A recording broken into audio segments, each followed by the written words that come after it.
after polling precincts were closed last May 9, 2016. Winners for all local government posts, from governor down to city councilors, were already known. By the morning of May 10, presidential candidates took turns announcing publicly that they conceded the race to the unofficial winner.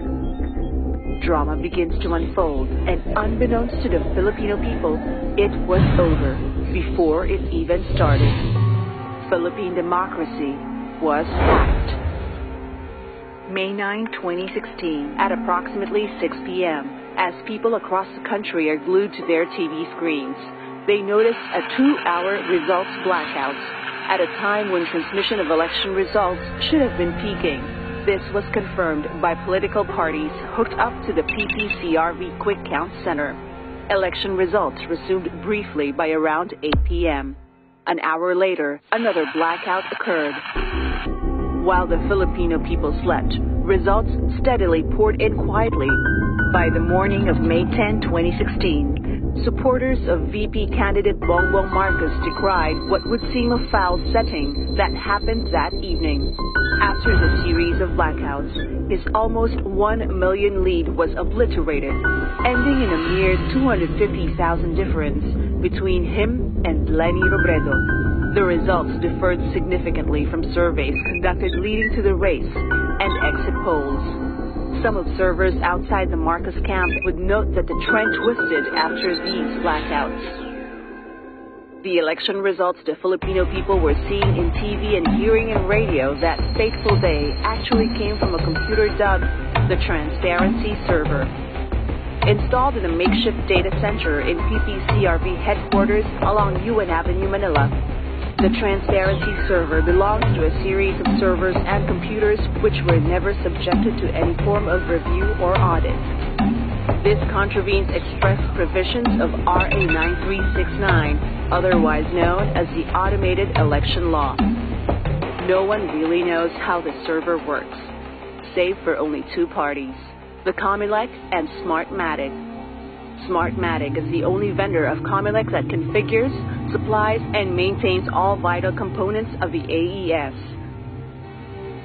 Away from the bustle and prying eyes of the usual election conundrum, and well hidden from the scrutiny of the public, is a little-known data center owned by IP Converge, located in upscale Bonifacio Global City in Taguig.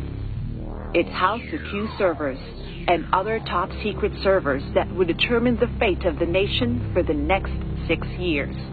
Like the Transparency Server, all computers located here were never subjected to a credible audit. In fact, even the Comelec Information Technology Department would not know how to operate these computers on their own. They were installed and operated exclusively by Smartmatic. The Q server acted as a checkpoint or gateway where all election results transmitted will be queued before they are forwarded to their legitimate destination. Its mere presence is a clear violation of the law, and their secrecy puts more weight to allegations that they were used for undermining the electorate's will. May 8, 2016, the top-secret data center is booming with activity. The servers were working overtime collating data transmitted from some vote-counting machines. But May 8 is a day before the country opens its polling centers. Polling precincts are not due to be opened for the next 23 hours. Oddly, these transmissions came only from a set of 9 IP addresses. One IP address in particular had more access than the rest. From the pattern of the access, it seems the queries and attempts only came from either a small set of computers or they were using Comelec-assigned USB data sticks to transmit from a handful of VCMs in their possessions. Either way, the access could not be done by anyone without the knowledge to do so. According to Comelec and Smartmatic, the entire election results transmission service is on a private network. If what they say is true, then by their own admissions, the hacking of the AES can only be done from within their ranks. A special Comelec resolution was issued a few weeks before May 9 to make it easy for these hackers to manipulate the election results. These were done in steps, and both Smartmatic and Comelec were complicit in assuring Philippine democracy would not prevail.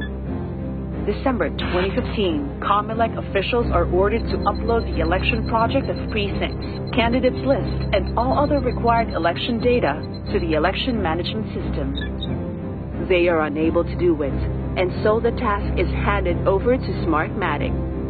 The EMS is the heart of the AES, and anyone who has access to it has full control of the election. By January 2016, Smartmatic experts were flown to the Philippines to configure the AES.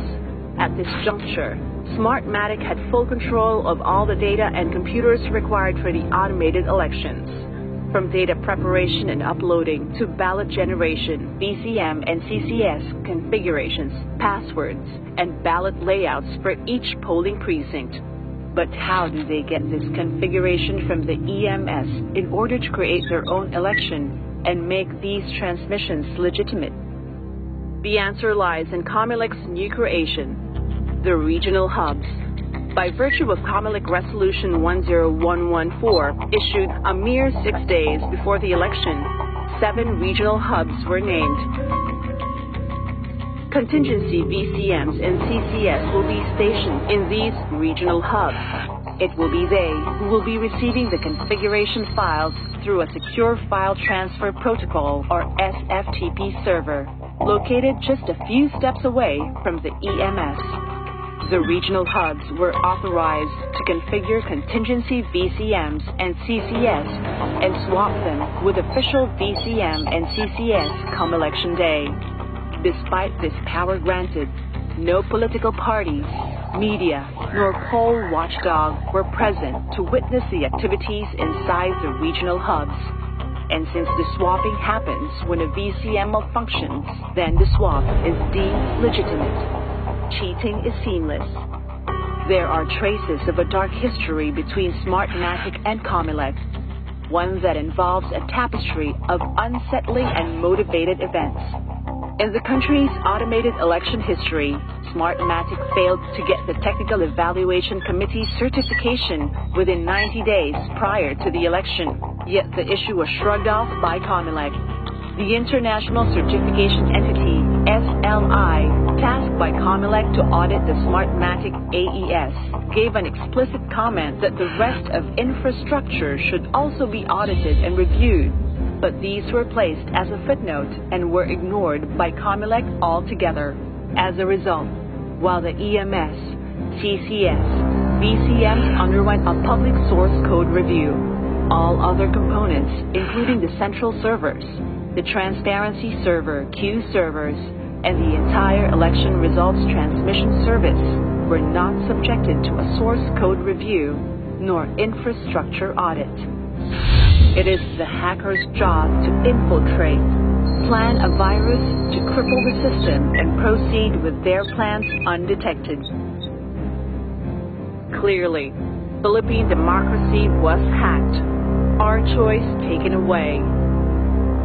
But now that we know, what will we do to take it back?